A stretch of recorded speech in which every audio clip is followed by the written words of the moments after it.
സ്വാഗതം. ഇന്ന് നമ്മൾ പരിശോധിക്കുന്നത് ദ ആൽക്കമി ഓഫ് സക്കാത്ത് എന്ന ഒരു രസകരമായ ലേഖനമാണ്. ഈ പേര് കേൾക്കുമ്പോൾ തന്നെ ഒരു കൗതുകം തോന്നാം, അല്ലേ? അതെ. ആൽക്കമി. അതെ. സാധാരണ ലോഹങ്ങളെ സ്വർണമാക്കി മാറ്റുന്ന ഒരു പുരാതന വിദ്യ. അപ്പോ സക്കാത്തിന്റെ ആൽക്കമി എന്തായിരിക്കും? ഒരു സാധാരണ പണം കൊടുക്കൽ വാങ്ങലിനെ ഒരു വ്യക്തിയെ തന്നെ മാറ്റിമറിക്കുന്ന ഒന്നാക്കി മാറ്റുന്നതിനെക്കുറിച്ചാണ് ഈ ലേഖനം സംസാരിക്കുന്നത്. കൃത്യമായി. അപ്പോ നമ്മുടെ ഇന്നത്തെ ലക്ഷ്യം ഇതാണ്: സക്കാത്തിനെ കേവലം ഒരു മതപരമായ നിയമം എന്നതിലുപരി നമ്മുടെ ചിന്താരീതികളെയും ശീലങ്ങളെയും പുനഃക്രമീകരിക്കുന്ന ഒരു ടൂളായി എങ്ങനെ കാണാമെന്ന് മനസ്സിലാക്കുക. ലേഖനം പറയുന്നതുപോലെ ഇതൊരു സമഗ്രമായ മാനുഷിക പുനഃക്രമീകരണത്തിന്റെ ഭാഗമാണോ എന്ന് നമുക്കൊന്ന് ആഴത്തിൽ പരിശോധിക്കാം. തീർച്ചയായും. നിങ്ങളുടെ ഈ ലേഖനം തുടങ്ങുന്നത് തന്നെ നമ്മൾ അറിഞ്ഞോ അറിയാതെയോ കൊണ്ടു നടക്കുന്ന 4 മിഥ്യാധാരണകളെക്കുറിച്ചാണ്. സക്കാത്ത് പരിഹരിക്കാൻ ശ്രമിക്കുന്ന 4 വലിയ പ്രശ്നങ്ങൾ. അതിൽ ഒന്നാമത്തേത് ഉടമസ്ഥതയെക്കുറിച്ചുള്ള മിഥ്യാധാരണയാണ്. The ownership illusion. അതെ, ഇതെന്റേതാണ്, ഞാൻ എന്റെ കഠിനാധ്വാനം കൊണ്ട് സമ്പാദിച്ചതാണ് എന്നൊരു ചിന്ത. അത് വളരെ സ്വാഭാവികമല്ലേ? സ്വാഭാവികമാണ്. നമ്മൾ ഒരുപാട് കഷ്ടപ്പെട്ടുണ്ടാക്കുന്ന ഒന്നിനെക്കുറിച്ച് അങ്ങനെ ചിന്തിക്കുന്നതിൽ എന്തെങ്കിലും തെറ്റുണ്ടോ? എവിടെയാണ് ആ ചിന്തയുടെ ഒരു അതിർവരമ്പ് തെറ്റുന്നത്? വളരെ നല്ലൊരു ചോദ്യമാണത്. ലേഖനം പറയുന്നത് ആ ചിന്ത തെറ്റാണെന്നല്ല, മറിച്ചത് പൂർണ്ണമല്ലെന്നാണ്. ഓക്കെ. ഖുർആൻ മുന്നോട്ട് വയ്ക്കുന്ന കാഴ്ചപ്പാട് കുറച്ചുകൂടി വിശാലമാണ്. നിങ്ങൾ സമ്പത്തിന്റെ യഥാർത്ഥ ഉടമയല്ല, മറിച്ച് ഒരു സൂക്ഷിപ്പുകാരൻ അഥവാ ട്രസ്റ്റി, ഒരു അമാനത്ത് മാത്രമാണ്. അമാനത്ത്. അതെ.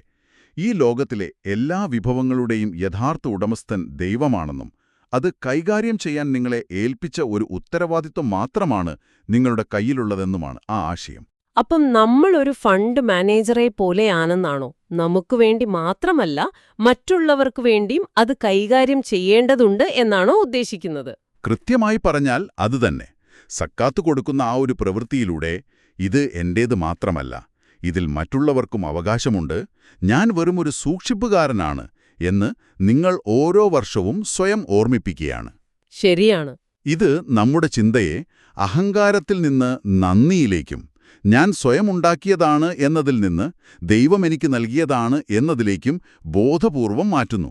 അതൊരു വലിയ മാനസികമായ ഷിഫ്റ്റാണ്. ശരിയാണ്. ആ ഉടമസ്ഥതാബോധത്തിൽ നിന്നാണല്ലോ പലപ്പോഴും നമ്മുടെ അടുത്ത പ്രശ്നവും തുടങ്ങുന്നത്.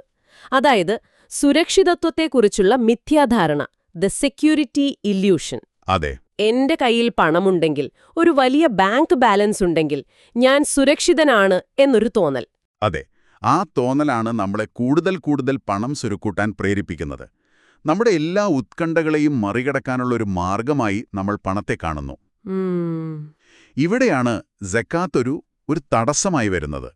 എല്ലാ വർഷവും നിങ്ങളുടെ സമ്പാദ്യത്തിൽ നിന്ന് ഒരു നിശ്ചിത ഭാഗം കൊടുത്തു തീർക്കുമ്പോൾ നിങ്ങൾ പ്രായോഗികമായി പ്രഖ്യാപിക്കുകയാണ്, എന്റെ യഥാർത്ഥ സുരക്ഷിതത്വം ഈ പണം സ്വരുക്കൂട്ടുന്നതിലല്ല, മറിച്ച് എന്നെ നിലനിർത്തുന്ന ശക്തിയിലാണ്. അതൊരു വിശ്വാസത്തിന്റെ പ്രഖ്യാപനമാണ്. അതെ, അതൊരു വിശ്വാസത്തിന്റെ പ്രായോഗികമായ പ്രഖ്യാപനമാണ്. ഒരു മിനിറ്റ്, ഇത് പറയുമ്പോൾ എനിക്ക് ഓർമ്മ വരുന്നത് കോവിഡ് സമയമാണ്. നമ്മളിത് ഒരുപാട് കണ്ടതാണല്ലോ. ശരിയാണ്. സാമ്പത്തികമായി വളരെ സുരക്ഷിതരെന്ന് കരുതിയ പല കമ്പനികളും വ്യക്തികളും പെട്ടെന്നൊരു ദിവസം പ്രതിസന്ധിയിലായി. അതുവരെ കെട്ടിപ്പൊക്കിയ സാമ്പത്തിക സുരക്ഷിതത്വം എത്ര ദുർബലമായിരുന്നു എന്ന് പലരും തിരിച്ചറിഞ്ഞൊരു സമയമായിരുന്നു അത്. വളരെ ശരിയായ ഉദാഹരണമാണത്. അത്തരം സാഹചര്യങ്ങളിലാണ് നമ്മുടെ സുരക്ഷിതത്വത്തിന്റെ അടിസ്ഥാനം എവിടെയാണെന്ന് നമ്മൾ ശരിക്കും ചിന്തിക്കുന്നത്. അതെ. സക്കാത്ത് ചെയ്യുന്നത് അങ്ങനെയൊരു പ്രതിസന്ധി വരുന്നതിന് മുൻപ് തന്നെ ഓരോ വർഷവും നിങ്ങളുടെ സുരക്ഷിതത്വ ബോധത്തെ പണത്തിൽ നിന്നും മാറ്റി സ്ഥാപിക്കാൻ നിങ്ങളെ പരിശീലിപ്പിക്കുകയാണ്. ഇത് പണത്തെക്കുറിച്ചുള്ള നമ്മുടെ ആഴത്തിലുള്ള ഉത്കണ്ഠയുടെ അടിസ്ഥാന കാരണത്തെയാണ് ദുർബലപ്പെടുത്തുന്നത്. ഈ സുരക്ഷിതത്വത്തിനു വേണ്ടിയുള്ള ഓട്ടത്തിനിടയിൽ നമ്മൾ അറിയാതെ തന്നെ മറ്റുള്ളവരിൽ നിന്ന് അകന്നു പോകുന്നില്ലേ? ഒരു പക്ഷെ നമ്മുടെ ഹൃദയം പോലും അല്പം കഠിനമായി മാറുന്നുണ്ടോ? തീർച്ചയായും. ലേഖനം അതിനെക്കുറിച്ചും പറയുന്നുണ്ടല്ലോ, ഹൃദയത്തിന്റെ കാഠിന്യം, the hardness of the heart. അതെ, അതൊരു സാമൂഹിക യാഥാർത്ഥ്യമാണ്. സമ്പത്ത് കൂടുന്തോറും ആളുകൾക്ക് മറ്റുള്ളവരുടെ വേദനകളും ആവശ്യങ്ങളും മനസ്സിലാക്കാനുള്ള കഴിവ്, അതായത് സഹാനുഭൂതി, കുറഞ്ഞുവരാമെന്ന് പറയുന്ന ഒരുപാട് പഠനങ്ങളുണ്ട്. നമ്മൾ നമ്മുടേതായ ഒരു സുരക്ഷിത വലയത്തിനുള്ളിൽ, ഒരു ബബിളിനുള്ളിൽ ജീവിക്കാൻ തുടങ്ങും. പുറത്തുള്ളവരുടെ പ്രശ്നങ്ങൾ നമ്മുടേതല്ലാതായി മാറും. ശരിയാണ്. ഞാനും ചിലപ്പോൾ ചിന്തിക്കാറുണ്ട്, നമ്മുടെ അതേ സാമ്പത്തിക ചുറ്റുപാടിലുള്ളവരുമായിട്ടായിരിക്കും നമ്മൾ കൂടുതൽ ഇടപഴകുന്നത്. സ്വാഭാവികമായും നമ്മുടെ ലോകം അതായി ചുരുങ്ങും, അല്ലേ? അതെ അതെ. പാവപ്പെട്ടവരുടെയോ കഷ്ടപ്പെടുന്നവരുടെയോ ജീവിതം നമുക്ക് സിനിമയിലോ വാർത്തയിലോ കാണുന്നൊരു കാഴ്ച മാത്രമായി മാറും. അവിടെയാണ് സക്കാത്ത് ഒരു പാലമായി പ്രവർത്തിക്കുന്നത്. അത് നിങ്ങളെ നിങ്ങളുടെ സുരക്ഷിതമായ ലോകത്ത് നിന്ന് പുറത്തു കൊണ്ടുവന്ന് സമൂഹത്തിലെ യാഥാർത്ഥ്യങ്ങളുമായി ബന്ധിപ്പിക്കുന്നു. ഓക്കെ. നിങ്ങളുടെ സമ്പത്തിൽ ഒരു ഭാഗം അവകാശപ്പെട്ടവരുണ്ടെന്നും അവരുടെ അവസ്ഥ നിങ്ങളുടെ ഉത്തരവാദിത്തമാണെന്നും അത് ഓർമ്മിപ്പിക്കുന്നു. അത് ഹൃദയത്തിലൊരു നനവ് നിലനിർത്താൻ സഹായിക്കുന്നു, കല്ലിച്ചു പോകാതെ സൂക്ഷിക്കുന്നു. അപ്പോൾ ഈ ഉടമസ്ഥതാബോധവും സുരക്ഷിതത്വത്തിന് വേണ്ടിയുള്ള നെട്ടോട്ടവും ഹൃദയത്തിന്റെ കാഠിന്യവുമെല്ലാം ഒരുമിച്ച് ചേരുമ്പോഴായിരിക്കുമല്ലോ നാലാമത്തെ പ്രശ്നമുണ്ടാകുന്നത്: പൂഴ്ത്തിവെക്കാനുള്ള വാസന, ദ ഹോർഡിംഗ് ഇൻസ്റ്റിങ്ക്റ്റ്. തീർച്ചയായും ആവശ്യത്തിലധികം കുന്നുകൂട്ടി വെക്കാനുള്ള മനുഷ്യന്റെ ഒരു പ്രവണത. അതെ, ഈ 4 പ്രശ്നങ്ങളും പരസ്പരം ബന്ധപ്പെട്ട് കിടക്കുന്നു. ഉടമസ്ഥതാബോധമാണ് പൂഴ്ത്തിവെക്കാനുള്ള വാസനയ്ക്ക് അടിസ്ഥാനം.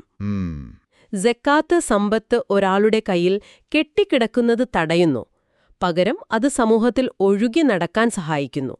സാമ്പത്തിക ശാസ്ത്രപരമായി പറഞ്ഞാൽ അത് വെലോസിറ്റി ഓഫ് മണി വർദ്ധിപ്പിക്കുന്നു. വെലോസിറ്റി ഓഫ് മണി എന്നത് ലളിതമായി വിശദീകരിക്കാമോ? തീർച്ചയായും.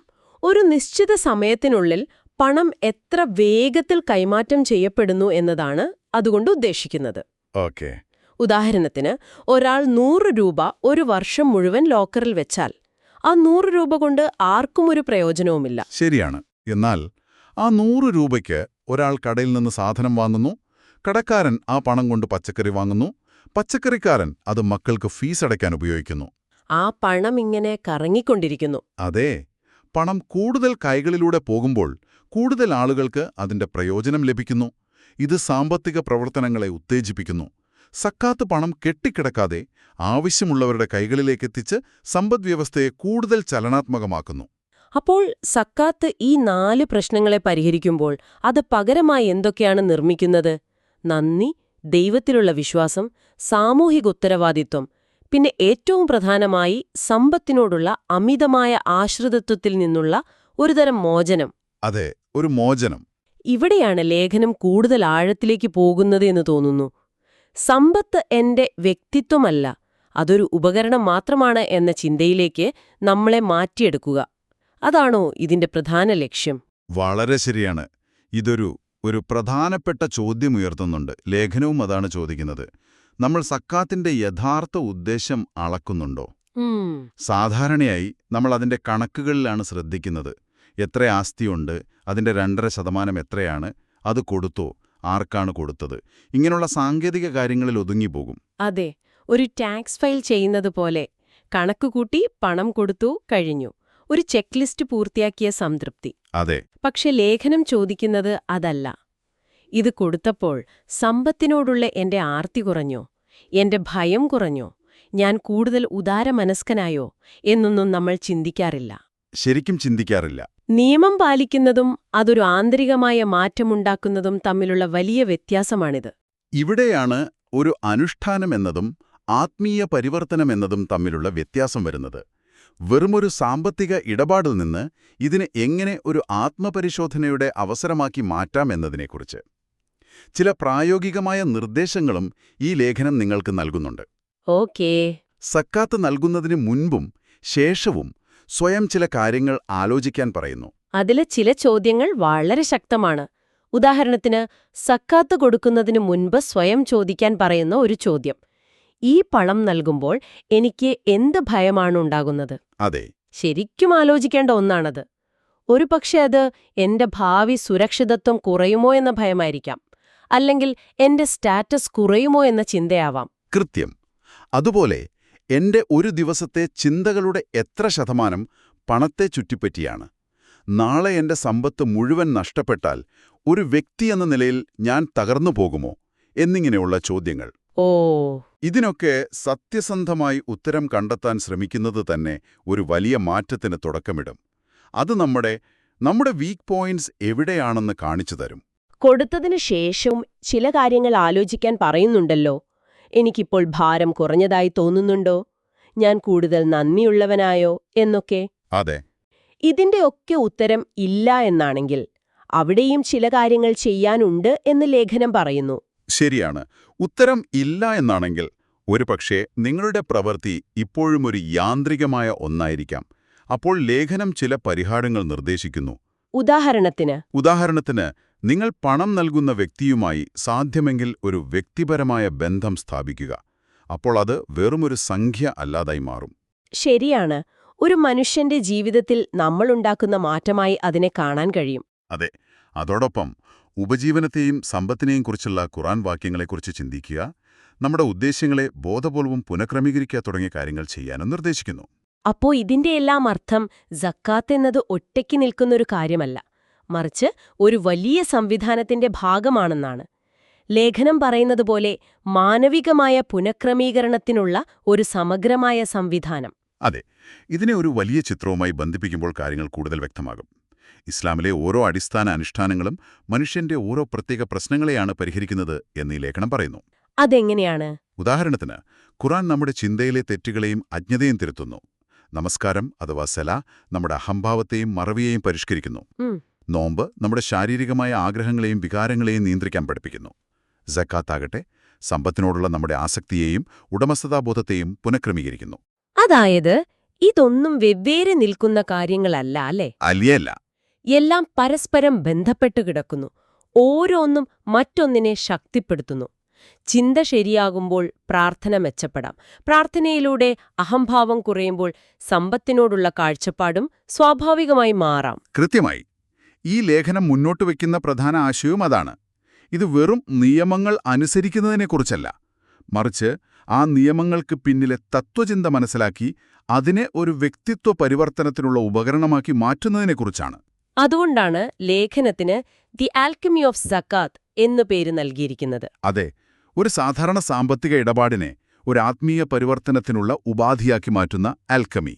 അപ്പോൾ സക്കാത്തിനെ കേവലം ഒരു ദാനധർമ്മം എന്നതിലുപരി നമ്മുടെ മാനസികവും സാമൂഹികവുമായ ഘടനയെ തന്നെ പരിഷ്കരിക്കാനുള്ള ഒരു ഉപാധിയായി കാണുന്ന ഒരു ചർച്ചയാണ് നമ്മൾ നടത്തിയത്. അതെ. ഉടമസ്ഥതയെയും സുരക്ഷിതത്വത്തെയും കുറിച്ചുള്ള നമ്മുടെ മിഥ്യാധാരണകളെ അതെങ്ങനെ ചോദ്യം ചെയ്യുന്നുവെന്നും നിയമം പാലിക്കുന്നതിനപ്പുറം അതൊരു ആഴത്തിലുള്ള പരിവർത്തനത്തിനുള്ള മാർഗമാക്കാമെന്നും നമ്മൾ കണ്ടു. നിങ്ങളുടെ ഈ ലേഖനത്തിലെ പ്രധാന ആശയം ഇതാണ്.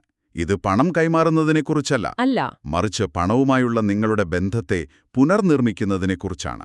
ഹൃദയത്തെ മൃദുവായി നിലനിർത്താനും സമൂഹത്തെ സാമ്പത്തികമായി സന്തുലിതമാക്കാനും നമ്മുടെ ആത്യന്തികമായ വിശ്വാസം ഭൗതിക സമ്പത്തിനപ്പുറത്തുള്ള ഒന്നിലാണെന്ന് സ്വയം ഉറപ്പിക്കാനും രൂപകൽപ്പന ചെയ്ത ഒരു ശക്തമായ സംവിധാനമാണിത്. ഈ ചർച്ചയുടെ അടിസ്ഥാനത്തിൽ നിങ്ങൾക്ക് ചിന്തിക്കാനായി ഒരു കാര്യം കൂടി പറയാം. സക്കാത്ത് കൊടുക്കുന്ന ആളുടെ സമ്പത്തിനോടുള്ള കാഴ്ചപ്പാടിനെ അതെങ്ങനെ മാറ്റുന്നു എന്നതിലാണ് ഈ ലേഖനം പ്രധാനമായും ശ്രദ്ധ കേന്ദ്രീകരിച്ചത്.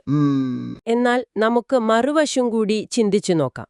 സക്കാത്ത് കൊടുക്കുന്ന രീതിയും അത് സ്വീകരിക്കുന്ന രീതിയും വാങ്ങുന്നയാളുടെ അടിയന്തര ആവശ്യം നിറവേറ്റുന്നതിനപ്പുറം അവരുടെ അന്തസ്സും കഴിവും സ്വാശ്രയത്വവും പുനഃക്രമീകരിക്കാൻ എങ്ങനെ സഹായിക്കും?